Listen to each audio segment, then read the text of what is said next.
Hi everybody, I'm Greg Hodson. Thank you for joining me on this episode of Post-Production. I'm the author of Content That Delivers. It's a book that gives you all the information you need at a pretty good level from draft to delivery. It explains every part of the production process. So I want you to get the book at hodsondirect.com. It's only $11. If you live in the States, I'll ship it for free. So get the book. It's a great piece of knowledge for anybody in PR, marketing, sales, anybody that ever touches content. Even though you may not be in the business, but you want to understand it, maybe even start a YouTube channel. It gives you insight into what it takes to produce digital content. Okay, now let's set the timer. Let's get right into post-production. This is where content comes to life. First thing, the correct combination of experience, skill, tools, and time will elevate the quality and effectiveness of your content.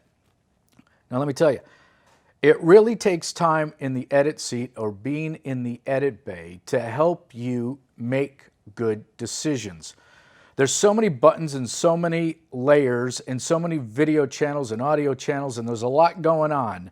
And if you really don't have a good editor in that chair, things go wonky, things go sideways, and you get extremely frustrated.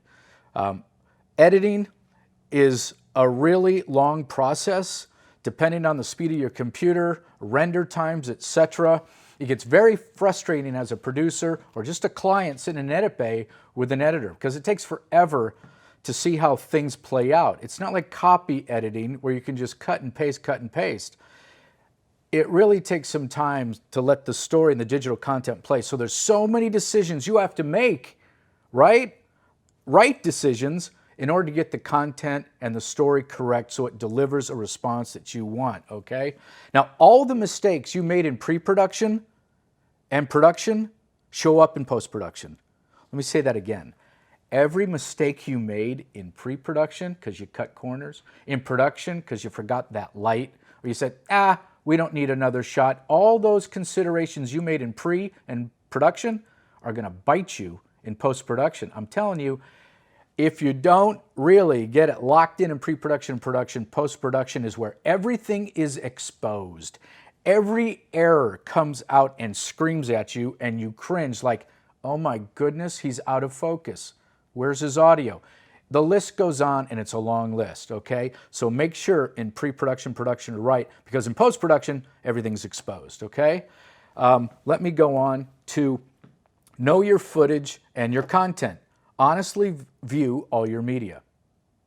If you're going to go into an edit session, even if you're editing your own content, make sure you're very familiar with your content before you start editing. Know all your shots. Make a shot list. If you're a producer, make sure you know every bit of content that was shot, captured in production, acquired or otherwise, okay? Whether you got it from a service, whether you got it from Getty Images or Digital Juice, or you shot it yourself or you acquired it from somebody else, make sure you know every piece of content when you're in the edit bay. Why? Because sometimes the editor won't look at the material. They won't look for the best take. If you did a take 10 times, they may take the first cut, the first take, the second take, and you know what? The best take was number 8. Own your footage. You have to know it, because if you know the entire palette, the color spectrum, basically all the footage, you can put the best picture on the screen. I'm telling you, take the time to know your footage, okay? Look for the best images, obviously, the best sound, the best composition, the best interview comments. You have to be very critical, sitting at your desk or in front of your computer without the pressure of an edit bay, especially if you're paying for an edit session.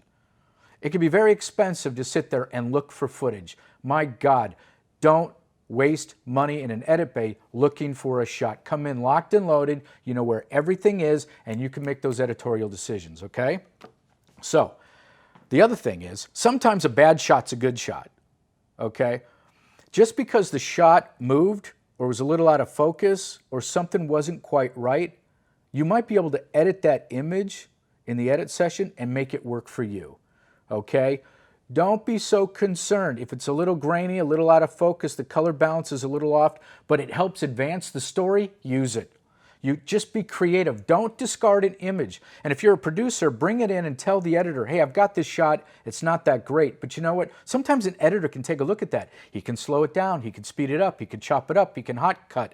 He can do all kinds of smash edits. He can do anything he wants with a piece of lousy footage, okay, and make it sing. And you'll go, wow, that's amazing. So don't discard bad shots. Just log it, so that if you're in a jam, show it to a creative editor and he might be able to, or she might be able to make good sense of it, okay? Now, let's move on. Creative decisions that determine success or failure.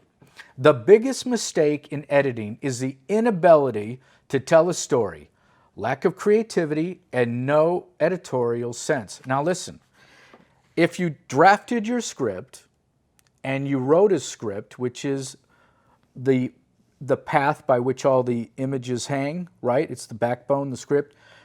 If you drafted a good script and you wrote a good script and use that as your roadmap, okay, then you should be pretty good in the editing bay, okay? That kind of gives you that editorial roadmap that you need to hang the images on and the music on and all the graphics on, okay?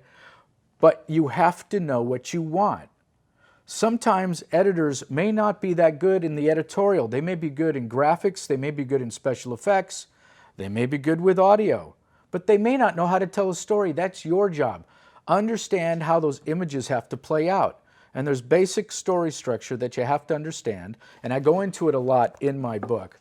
But basic establishing shots, wide shot, medium, and close-up, taking the viewer's eye to where you want them to be, directing them in the edit bay where they need to go, advancing a story, picking the right images that advance the story. Okay, now the next thing is very important. The line between style and substance. Style can be a subtle, seductive distraction.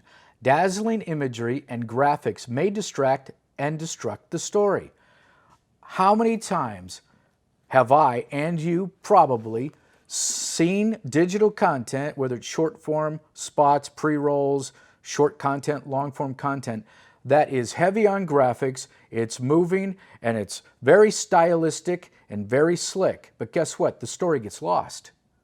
The story gets lost. Look, simple, clear, and direct is primary if you're trying to activate a response from the viewer. You have to lead them along so that they know exactly where they're going. If you distract them with all these dazzling flashes and graphics and 4D and things jumping around and music, you're totally lost. Of course, if it's branding or if it's very special artistic work, go for it. But if you're trying to deliver a message in 30 seconds, 1 minute, 2 minute, or such, 5 minutes, documentary style, don't get carried away on the style. Your story will get lost. I see it all the time. The whole point is at the end, you want them to call the number on the screen, you want them to click, you want them to go to your website. If you've confused them along the way, it's not going to do any good. And you know what? So what? Your spot looks great. Looking great is one thing. Working is another. You want it to work. Okay, I'm almost out of time. A few more things. An editor must know their capability. Strengths and weaknesses. Know the software, whether it's Premiere, Final Cut, Avid, Photoshop, After Effects, Cinema 3D. Look, you have to choose. If you have the budget and you're hiring an editor, you have to make sure you have the right editor. Not all editors are the same. They're gifted in many different ways. There's assistant editors that can just assemble things and put them in the right bin and get them ready for you, which is great. Then there's a content editorial editor who will put things in order. Give them a script, give them a scratch track, a little VO, and they'll assemble images they believe that you want along the way. They're just basically A-rolling it or just putting one line of video down, and they're pretty much segregating the best takes from the bad and putting them in a timeline. But editing gets a little bit more complicated.